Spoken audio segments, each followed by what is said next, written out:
Look, I think there are characteristics of Australia and South Australia and our desire to go and build great enterprises. I think one of the risks for entrepreneurs in Australia, and I think it's sometimes even more prevalent in South Australia, is that if you stick your head too far above the parapet and you seem to be too successful, there can be an assumption that you've done something illegal to get there, and you don't really deserve it. And I don't think we celebrate the entrepreneurs and innovators as heroes. And I'm not trying to do that from a point of view of self-aggrandizement or self-promotion, but I think we've got some really great stories in South Australia. We talk about the Ian Walls who founded Codan, the Frank Sealeys, and many others who I think are not well known in South Australia and in Australia. And I think that is a real shame. I think they should be the genuine heroes of business and genuine heroes in South Australia, as much as our great great athletes and sportsmen and many others. The sad thing is when you fail in entrepreneurship and ventures like this, again, it's as bad. So you do really well and you must have cheated, and if you've done really bad, then suddenly you're a pariah and no one wants to have anything to do with you. Often I think for those people that fail, there'll be an attitude that's like, oh, well, you've got aspirations beyond your station, and why do you think you should be better than us and be able to make more money or make a successful business? And I think that is an impediment to what we do.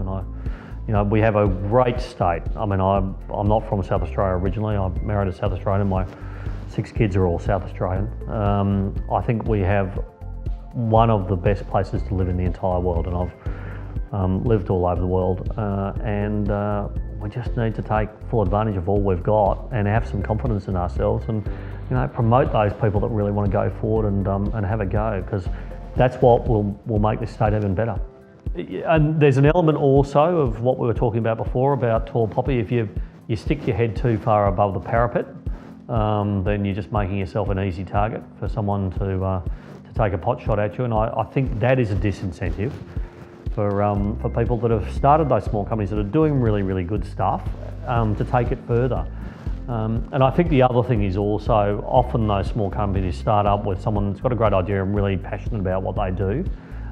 They are not necessarily passionate about the accounting, about the management, about all the other things associated with growing a company and a capability. And I think creating organisational capability is something you need to do if you're going to go to the next level. And that means a company with systems and processes. It means staff who are appropriately trained and qualified with the appropriate business qualifications as well as their technical qualifications.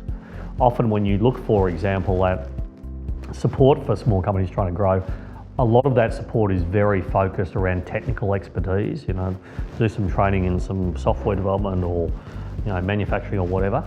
Often we fail to appreciate that what those companies also need is management development and management education as well, and to take the company to the next level, that expertise, and better still if it can come out of the company itself.